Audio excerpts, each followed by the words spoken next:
through the blinds, and there was somebody standing right on the other side of the window. This happened 4 years ago when I was still in high school. I was told to do my last delivery of my shift. I got in my car, which was a 1999 Camry, perfect for delivering pizzas. It really is. I GPSed the address on my phone. I live upstate in the country, so all pizza deliveries were long drives. I remember the sun was starting to set, so it was probably around 7 o'clock. I'd say after a good 15 minutes of driving through the foresty dirt roads, my GPS said I had arrived. It was an old little cottage-like house made almost entirely of wood. It was sitting all by itself in the middle of absolutely nothing but forest. The lawn was completely unkept, as the grass was almost at knee height. I was used to this kind of thing, so I didn't think much of it. I took the pizza to the front door. There was no doorbell, so I knocked loudly on the door. Within 10 seconds, I heard the sound of footsteps hitting wood on the inside of the house. The footsteps made it to the door and stopped.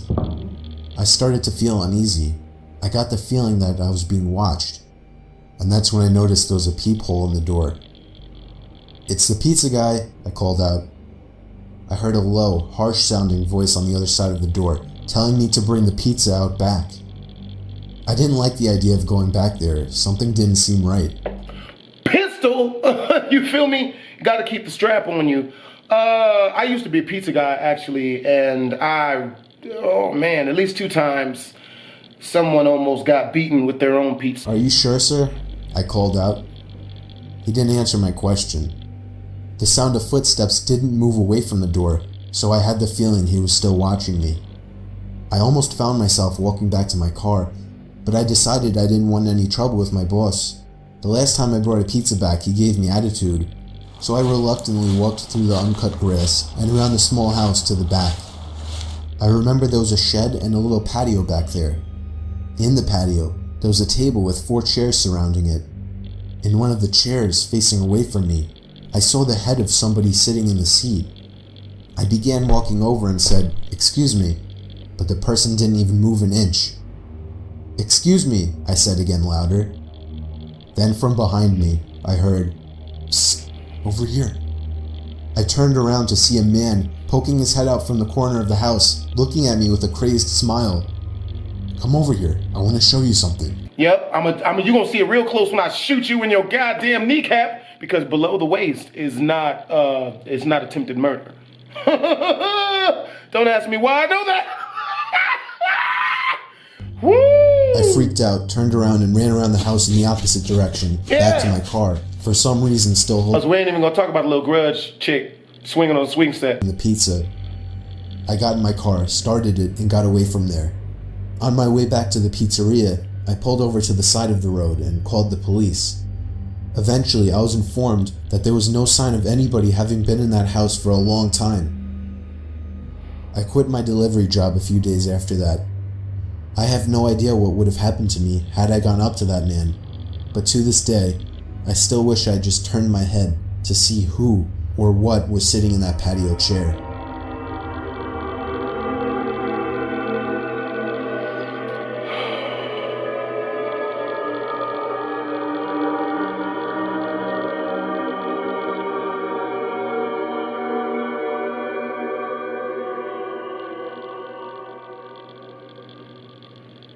See, and that's what makes Llama Art so good at his animations, man. I swear to God, because that dead body, it looks like it's staring directly into your freaking soul. It was during a blizzard in Valley Stream.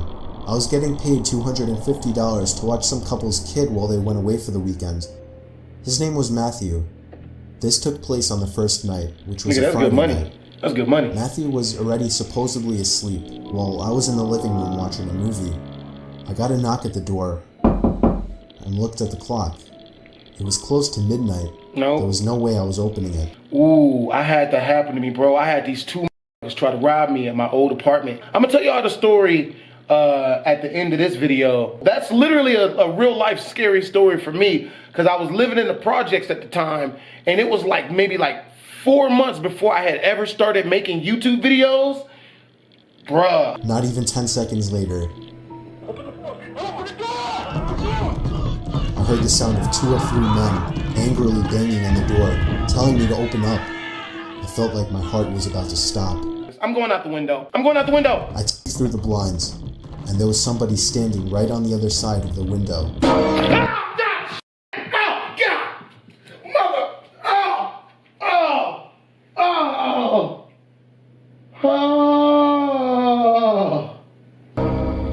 fell back in fear. No. And after managing to get back on my feet, I ran to the kitchen phone first thing to call the police. They said because of the weather, I jumped scared so bad I knocked my camera off the thing, bruh. I was told to take the child and hide somewhere until an officer arrived.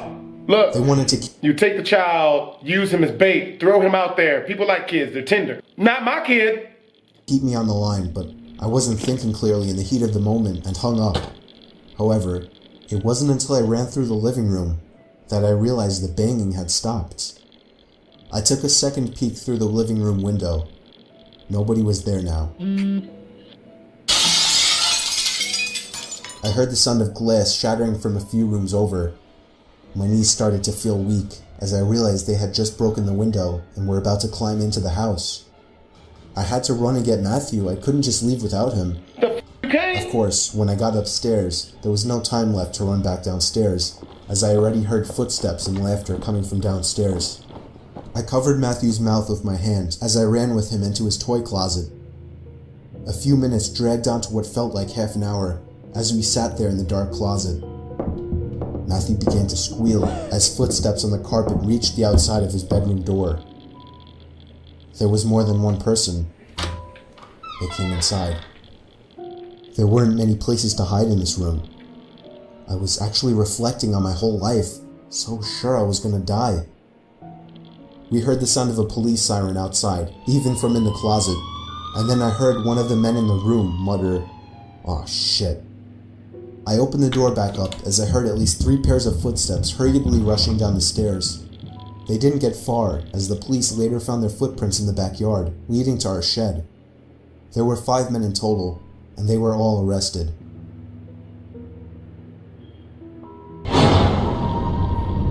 Damn that. That's real. This happened when I was 15 years old. My best friend Anthony wanted me to come over for the night, since his parents would be gone all weekend. I rode my bike over and put it in his backyard before letting myself in through his back door. We played basically every video game he had, from FIFA all the way to Call of Duty, with popcorn and other junk food spilled out all over the floor. As the night progressed, we moved from video games to watching half a movie and getting bored, to doing prank calls at close to 10 o'clock. I love that shit. Anthony made a few calls to different pizza places. When it was my turn, I just dialed a few random numbers in hopes to get someone at their house. On, say, my 4th attempt, I finally reached somebody. A guy with a deep and rough voice picked up, answering with a yeah instead of a hello. Anthony's laughing in the background made me stumble with my words mid-sentence, ultimately cracking up into laughter. I had never done a prank call, so I sucked at it. The guy on the other end was silent. I regained a straight face. Y'all can't hear it, but I just farted out of fear. We're gonna edit that out. Sir, would it be alright if I borrowed one of the wheels from your car? What's your name, kid? My name is Bob. Really? You sure it's not Anthony? It hit me like a brick. I looked up at Anthony, whose face was noticeably full of fear. I hung up the phone, not wanting to be on the line with whoever that was for another second. Anthony, who the hell was that? I asked him. I don't know, he told me. Does your caller ID info display your name or something? No, it shows my dad's name. We hopped on the computer and did some research, trying to figure out how it was possible to get someone's name through their phone number. It didn't make sense how he could get Anthony's name so quickly. He was way too young at the time to be on any of those personal information sharing websites. We ended up asking a question on Yahoo Answers, since no one had a similar experience. The question turned up no answers.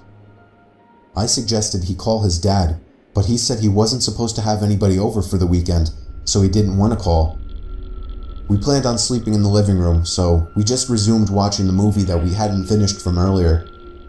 Right after the phone call had left my mind, me and Anthony looked at each other when we heard his front storm door opening, and then the doorknob to the front door began to turn. It only was able to turn about halfway before the lock restricted it. Anthony turned off the TV, and I went over to the window to see who it was. No. I spread the blinds open. There was a tall guy standing outside. He noticed the blinds moving and turned to look at me. I practically threw the blinds back into I don't like this. place. Me and Anthony hid in the kitchen, listening for any more noises.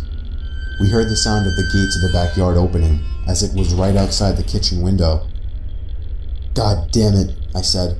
"I forgot to shut the back door." Anthony urged me to run and shut it. I made it to the hallway leading to his back door, and froze. There was a silhouette standing outside the back door. I don't think he noticed me, but he was surely looking into the house.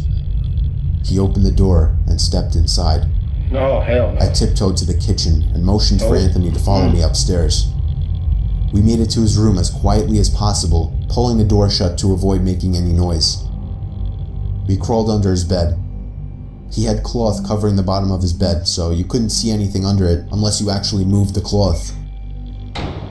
The doors downstairs all opened, each one getting closer to the stairs. Thumps finally began up the stairs, and he was right outside the door now. The door to the room opened.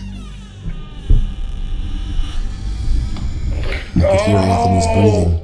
It was too loud. Nigga! Footsteps moved over to the closet, and then the closet opened. I could hear the coat hangers being slid around as the fabric of the jackets and coats rubbed against each other. Footsteps moved over to the bed and stopped. I felt like my heart was about to explode out of my chest. Anthony's breathing was too loud.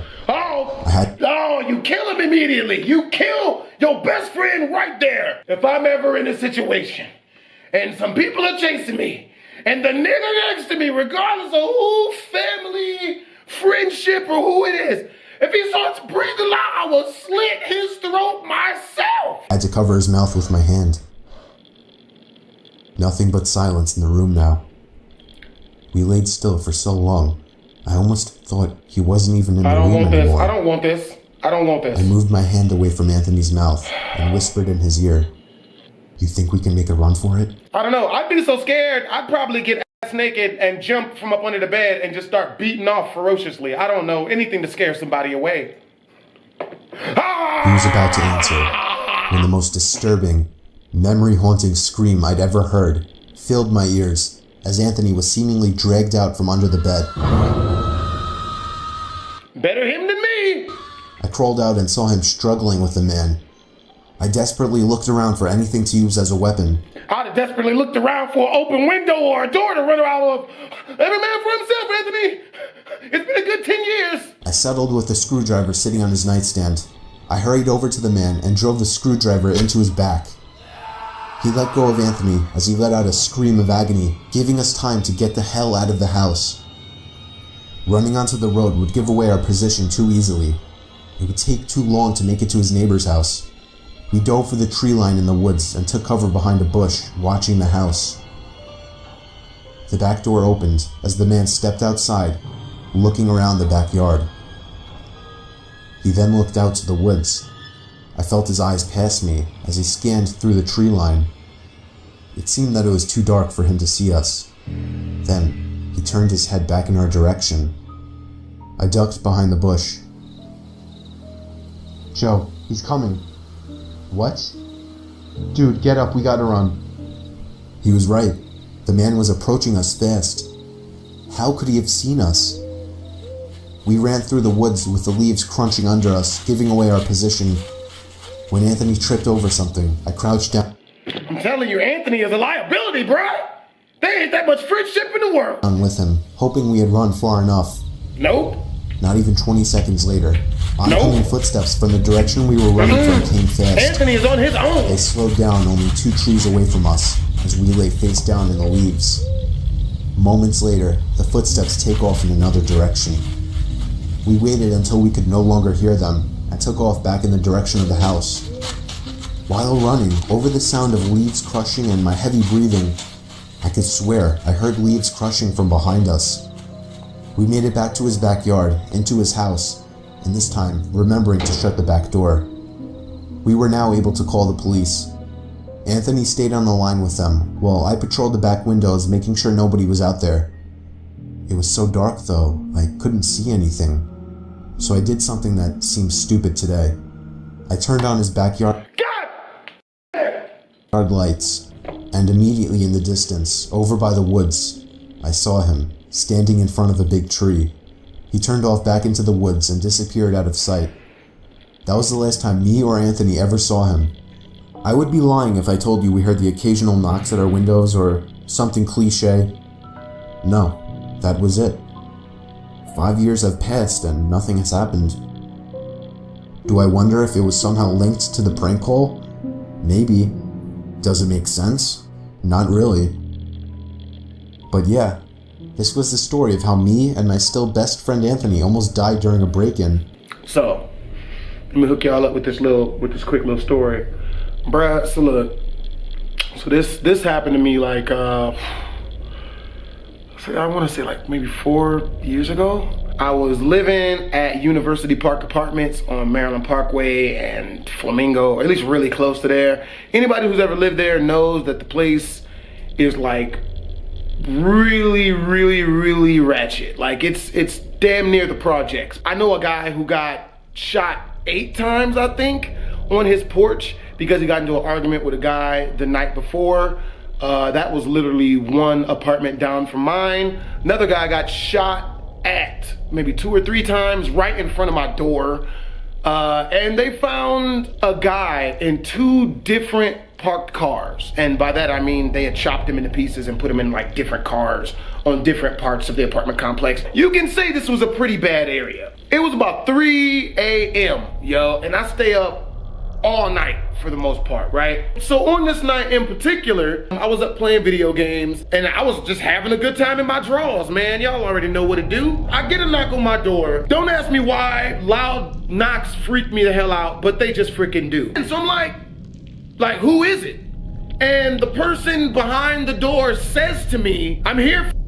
I just bleeped out, you know, that name because that's my sister's legitimate name. Now that sister in particular, at that time was heavy into drugs. So anyone who knew my sister should not have known where I lived at. I took extreme precautions for my sister never to find out where I lived at. So you can imagine that when someone at 3 a.m. says, oh, we know your sister who is heavy into drugs and has robbed people and done a bunch of crazy stuff before, I did probably the dumbest thing that I could have done in the situation. I opened the door. Now, I'm not gonna lie to y'all and say I wasn't scared. I didn't have any weapons. I just don't like being put in precarious situations. So I was basically taught from where I lived at and all the situations I've been in is to basically meet every precariously dangerous situation with like even more anger or something. It's something. So it's basically to face it head on, right? So I opened up the door. Now, I was scared, okay? They probably didn't know that, but I was shaking in my drawers, which is the only thing I had on, right? You know, I'm puffed up. I'm trying to look as big as possible, and I'm like, what's up? It's at that point that I notice it's not one dude. It's 2 dudes. The dude who knocked on the door was wearing a trench coat with a hoodie on, which made no sense because this is Vegas and it's hot. It is really, really hot. It was summertime and it was like 90 degrees outside. The dude behind him is wearing a wife beater. Buff as olive and shit, bald, possibly a skinhead, I don't know. It just did not look or sound right. When I opened the door, they looked super duper nervous. And me, I'm nervous because they looking like they own some of that, you know what I mean, home invasion type shit. So I'm like, yo, what's up? And now that I think about it, this was probably either the smartest thing I could have done or either the dumbest thing I could have done. Because in their eyes, if a dude at 3 a.m. opens up his door and is mad aggressive at them, even though there's 2 of them and one of them is huge, I've got to know something that they don't. I probably look like I got all the pistols and or gangbanger friends in the back room, which is probably why they started apologizing so profusely, which is another alarm bell for me, because why are you apologizing? You ain't do nothing, right? If you really know my sister the way you say you know my sister, and or you're just showing up because you want to see where my sister is because they said, yo, we're here looking for, which makes no sense because my sister did not know my address. And even if she did, why would she send two trench coat, freaking wife beater, buff looking dudes at 3 a.m. here looking for me? Like, best case scenario, they were drug dealers that she owed them money and they were coming to one of the addresses that they got from her or someone else to where she could have been at to collect money, which is, again, not better. It's still freaking bad. And they do that. If you don't have their money, they start going to your family's houses to look for your money. I used to live in areas, I've witnessed a bunch of this type of stuff happening. So I'm standing there and, I'm in fight or flight, and I didn't really have any place to run. There's no back doors in these apartments. The windows are all barred up. What am I gonna do? I'm not just gonna turn around and let you have at it. You feel me? That's what happens in prison. I'm not in jail. Luckily enough for me, I guess the fact that I was so confidently angry and aggressive towards them in my draws, it freaked them out enough as the words are like, this is not the house to rob. This is not the place to come back to. This is not the right one. We need weaker human to rob. So I forgot what they said when they left, because they left. I was in my mind I'm freaking out. I've got to hold composure. A lot of people think that when you live in the hood and when you're dealing with these type of situations that you feel good doing it and it's easy. It's not. No matter how many of these dangerous situations you get put in, it's always fear. But when you live in the areas that I grew up in, you kind of learn to use fear as a sort of superpower to get you to do shit that you normally and rationally don't have the courage to do. That's why it's so funny to me whenever I see these rap videos and people like, yeah, man, I'm in the hood and I got the gat on me and the strap and I love this stuff. Like, no, nigga, there ain't no love. Niggas ain't in the hood because they wanna be. Niggas in the hood because rent is like double in the suburbs. Shit, if not 4 times that. You know what I mean? Needless to say, they rode out. I was scared for like a full-on 3 weeks after that because I thought that they were gonna go get more people and come back, but they never did. I never saw those guys again. The guys looked so freaking mean. That's what it was. If you're looking for my sister at 3 a.m. in the morning, there's no reason to be mean mugging as hard as those guys were at 3 a.m. in the morning, knocking on supposedly their friend's brother's door. That makes no sense. You know what I mean? Take it from me, man. Living in the hood sucks, bruh. When you get money, get the hell out. You see, I'm in the suburbs now. That's real. Shit, if you do get money and you live in the hood, leave and change all your friends. Don't be friends with nobody who ain't trying to come up the same way you is. You know what I'm saying? Because all you is, if you stay in the hood and you get money, is a lick. Or a sucker. In which case, suckers are meant to be licked. So you're still a lick, just slower and more wet. Yeah, that crap happened. I've got so many stories of stuff like that happening to me while living in the projects. I used to live in Joshua Village projects, and dude, there was a guy who was smashing, who I'm almost ashamed to say he was smashing my sister, and he was shermed out and had a gun on him, and apparently some people were looking for him, and God, Jesus. I'll tell y'all that story, I don't know, man, sometime later, man. I'll tell y'all that story later, man, but I'm glad that I wasn't put in a situation where I would have had to grab their penises and pull, because these niggas, the nigga in back was way bigger than me. I don't know what I would have had. I didn't have no weapons on me. You feel me? I basically bluffed. Dude, I've bluffed my way out of being shot at least 5 times, yo. And I'm not even joking. I remember one guy pulled a gun on me on the bus on Maryland Parkway because my little brother stepped on his shoe. He started like, you know, with that thug woofing at my brother. And I'm like, yo, that's my little brother. He stepped on your shoe. You know, his bad, but you're not gonna, you know, aggressively come at my brother like that. What's up? And he pulled his gun out of his backpack.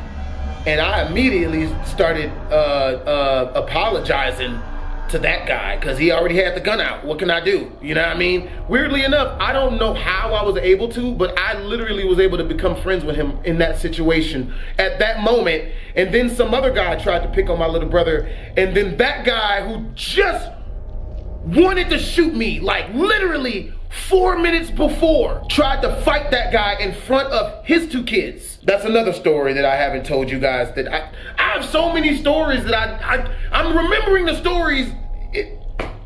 I need to start telling y'all stories, bro, because I got so many of them, and and whenever I get around a whole bunch of people, especially like white people, especially YouTubers and shit, and it's not no racist shit, but like white people who grow up in these type of areas, they don't never have those type of situations, luckily enough, like, because they're smart enough to stay the hell out of those areas.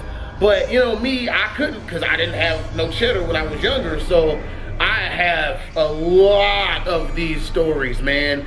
And the worst thing, dude, so with that being said, man, hope you guys enjoyed the video. Make sure to subscribe to Llama Arts. This is like an hour-long video, man. This was not on purpose.